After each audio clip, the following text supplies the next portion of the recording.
Some lives end quietly, others through the most unexpected turns of events.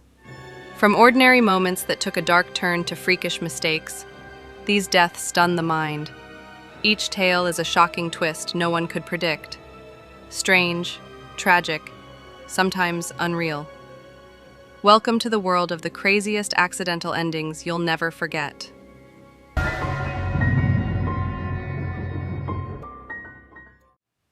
In the stillness of a December morning in Lunenburg County, Virginia, a seasoned man took part in a pursuit that had shaped much of his life.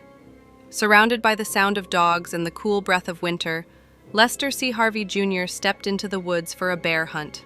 Something familiar, something he loved. Lester was 58, a father to 5 and a grandfather to 8. But to those who knew him, he was much more than that. He was a neighbor with a generous spirit, a friend to many, and a man who lived life outdoors, with boots caked in earth and stories carried on the wind. His hometown of Phoenix knew him well. There, he wasn't just respected, he was cherished. On that particular day, the hunt had led the group to a treed bear. It was a routine moment for houndsmen, the kind they had seen many times. One shot was fired. In the seconds that followed, what should have been the end of a hunt turned into the start of something far more tragic.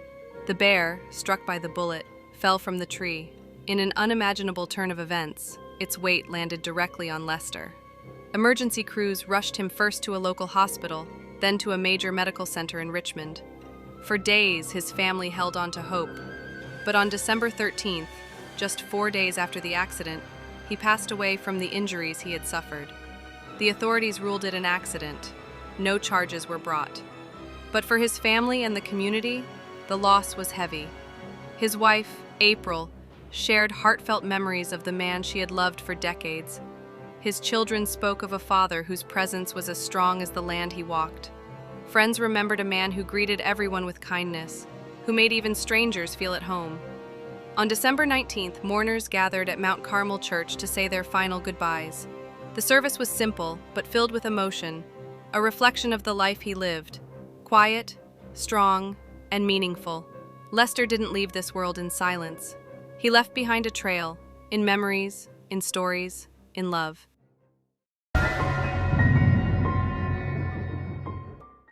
It wasn't unusual to find Ethan outside, hands in the dirt, boots pressed into the ground he loved. That day in late January, he was doing what came naturally, helping out. Storms had knocked down trees near McGee Road, and cleanup was underway. He didn't hesitate. That's just who he was. The work wasn't glamorous, hauling limbs, clearing paths, but Ethan believed in pitching in. He wasn't there for recognition, he was there because someone needed to be. Then came the unexpected. One of the trees, massive and deeply rooted, had fallen during the storm, but underneath its roots were still holding tension. As crews worked nearby, the ground shifted. With a sudden, violent force, the root ball sprang upright, releasing years of pressure in an instant. Ethan was standing near it. The force of it trapped him beneath. Emergency responders arrived quickly. People did everything they could, but the injuries were too severe.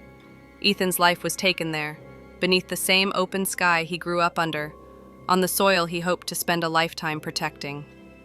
It was a shock that hit deep, not just because of how it happened, but because of who it happened to.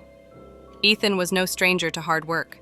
He was studying wildlife biology at Clemson, chasing a future built around stewardship, of land, of life, of legacy.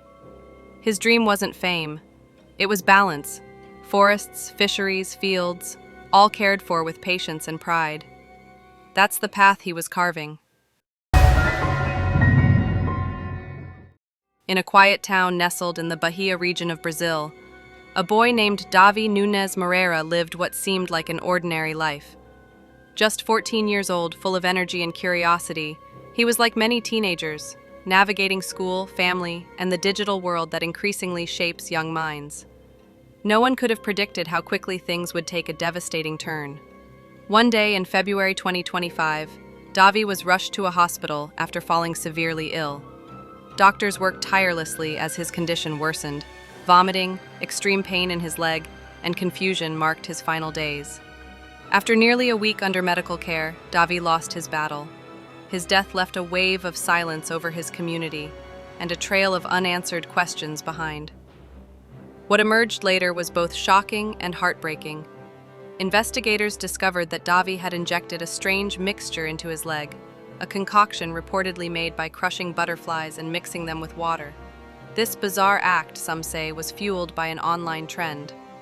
While authorities continue to investigate the full truth, the syringe found under his pillow suggested deliberate experimentation, likely done in secret. The news spread quickly, sparking outrage, sadness, and reflection. Parents, educators, and health experts began to speak out, urging vigilance and dialogue. How could a young life, so full of potential, be influenced into something so dangerous? Was it curiosity, peer pressure, or the powerful pull of digital platforms that led him there? Davi's final days were marked by unbearable pain. His mother recalls that he usually woke up with a smile, but that morning was different. His face was pale, his walk unsteady, and something in his eyes showed deep distress. At the hospital, doctors did everything they could, but the damage from the toxic mixture had already taken hold. The area where he had injected himself was swollen and rapidly worsening. By his last night, he was slipping in and out of consciousness, and before dawn, his heart gave out. His passing shattered his family's world. The room where he used to sketch and laugh now sits in silence. His clothes, his diary, his phone, they're all still there, but Davi is not. His mother held his head in her lap, whispering his name, waiting for a response that would never come. That silence was heavier than any words. June 12, 2025, began like any other for Sanjay Kapoor, marked by routine, discipline, and anticipation. That afternoon, he mounted his horse at the Guards Polo Club in Windsor, a place that had long been his refuge. Polo wasn't just a sport for him, it was a passion that brought him clarity beyond the boardroom. Clad in his gear, holding the mallet with the practiced ease of a seasoned rider, he seemed at ease, focused. Teammates and spectators watched as the match began, unaware that within minutes the field would fall into a hush no one expected. Midway through the game, Sanjay abruptly slowed down. Witnesses say he reached for his throat and gasped, "I've swallowed something." Those nearby heard urgency in his voice, but also confusion. His hand rose instinctively to his neck, as if trying to dislodge something lodged or stinging deep within. In the moments that followed, his posture changed. He swayed slightly, dismounted quickly, and staggered a few steps before collapsing on the grass. Panic set in. Medical staff rushed to his side. The game stopped. Players circled, shielding the scene. CPR was administered. Ambulances were called. But nothing reversed the rapid decline. The cause was sudden and violent. Early accounts pointed to a bee, perhaps swallowed, or one that stung him inside his throat. If that sting triggered a severe allergic reaction or obstructed his airway, there was little time to respond. Even with immediate intervention, the damage had been swift and unforgiving.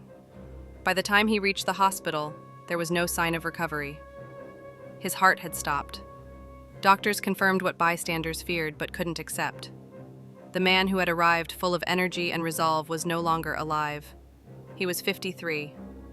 Those present described a surreal quiet that followed.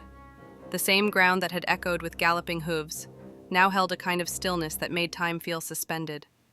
His horse stood unmoving, as if sensing what words couldn't convey. The day closed not with celebration or victory, but with disbelief.